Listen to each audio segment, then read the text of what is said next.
Our hymn of the day for Sunday is the summons, or Will You Come and Follow Me, from the Iona community. Iona, a small island off the Argyll west coast of Scotland, has been a holy site for 1,500 years. It is thought to be the first Christian site in Scotland.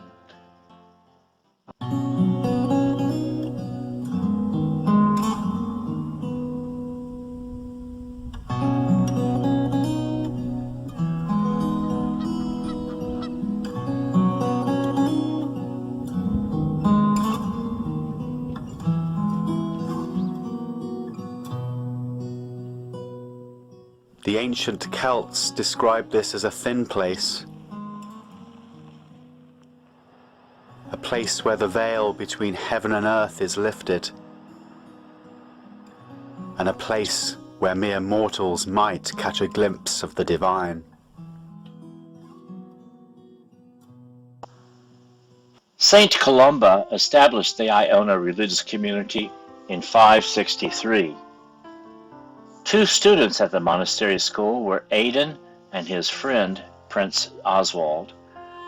In 635, Prince Oswald was crowned King of Northumbria upon his father's death, and Abbot Columba sent Aidan to help the king bring Christianity to Northumbria. Aidan established the first monastery at Lindisfarne on Holy Isle, right near the king's castle at Bamberg. Years later, both monasteries were sacked by the Vikings. A Calvary group explored this history 2 years ago on a trip in the footsteps of St. Aidan. In 1938, the Iona Abbey was rebuilt and established as an ecumenical community of men and women whose main tenets are peace, justice, work in poor neighborhoods, a new economic order, and worship renewal. Their publishing company, Wild Goose Worship Group, is regarded in Britain as one of the most innovative and authentic sources of new congregational song.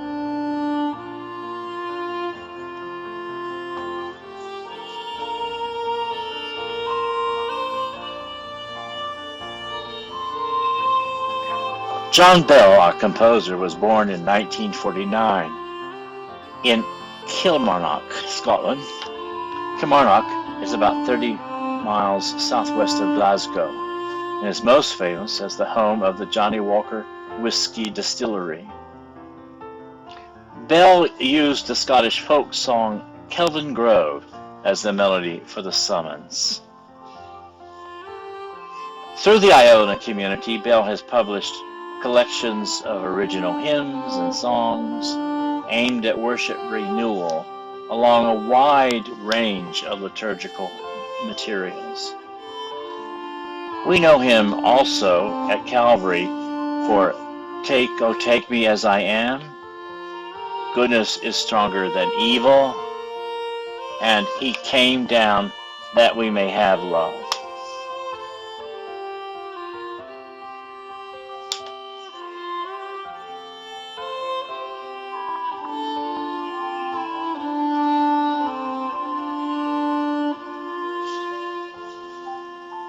Bell studied at the University of Glasgow, where our Calvary group had lunch by the Kelvin Grove Art Gallery in Brute Hall, en route to Inverary, where we began our exploration of Aidan's journey. Bell was eventually awarded an honorary doctorate by the University of Glasgow, but as an undergraduate, he took a time off after only 3 years of study to do volunteer work in a deprived neighborhood in London. He then set off to Amsterdam, where he served 2 years as an associate pastor at the English Reformed Church before returning to the university. Bell states, quote, "After I graduated, I began working for 5 years as a youth pastor for the Church of Scotland, serving a large region that included about 500 churches. I then went back and into Iona to focus on renewal of the church's worship, because young people were either disenchanted with the church or would never go near it. I discovered that seldom did our hymns represent the plight of the poor. There was nothing that dealt with unemployment, with living in a multicultural society, with feeling disenfranchised, nothing about child abuse, nothing that reflected concern for the developing world, that helped see ourselves as brothers and sisters to those who are suffering from poverty or persecution.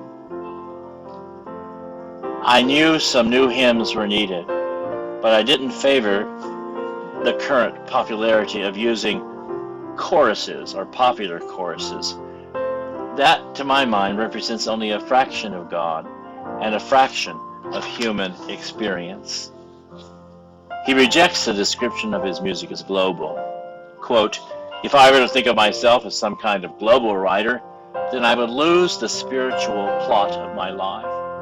My heritage draws on the experience of the Celtic Church, and our faith has been formed by living and working among impoverished communities." At Iona, Bell employs a process he calls corporate hymn writing, by which the community at Iona revises, questions, and then finally presents compositions to a congregation for feedback. Bell was the convener of the committee which drafted Scotland's 2005 church hymnary. Two of his books have been instrumental in guiding new hymnody: The Singing Thing and The Singing Thing 2. In 2017, the story of Lizzie Lowe, who committed suicide because she was afraid to tell her parents about her sexuality, led Bell to share that he was a celibate gay man. Before the hymn sing, let's hear Dr. Bell talk about worship. The worship that I believe it touches people profoundly is. The worship that I believe it touches people profoundly is worship which is not sentimental but is real. And I think that there's a temptation, particularly in North America, where I work for about 3 months a year, to try to please people or to try to give people what they want in case they don't come back and the church runs short of money. But the worship I believe touches people is when what happens connects with both the scripture and the lives of the people. Now I remember this happened for me in a fairly dramatic way. The first time I went into an Episcopal church was when I was 19, and it was in Glasgow, and it was St Mary's Cathedral, and it was in Maundy Thursday, because when I lived at home in Kilmarnock, I usually went to the Holy Week services. Now here's this church in which there's candles, which we didn't have in Kilmarnock, and in which there's a robed choir, which we never had either. And it's Maundy Thursday, and it comes to the end of the service, and we begin to read Psalm 22, my God, why have you forsaken me? And as it's read, the choir take off their gowns, and they begin to take all the stuff out of the church. They take the cross, they take the candles, they begin to move chairs, and the lights are going out, and we're still reading this terrible psalm about how there's a victim who is being besieged by people who want to tear at his throat and end his life. And it ends in darkness, and then the congregation leaves without talking to each other. And I remember it was a conversion experience for me. I was more profoundly moved by that than by anything else, because somehow the action of worship, the reading of that psalm, and how I could run away from Jesus or be one of the people who persecute him, all these became real. And this was not something which was staged for emotion. This was something which was replicating in symbolic fashion what happened on the night in which Jesus was betrayed. It wasn't just the Last Supper, it was the abandonment of the disciples afterwards.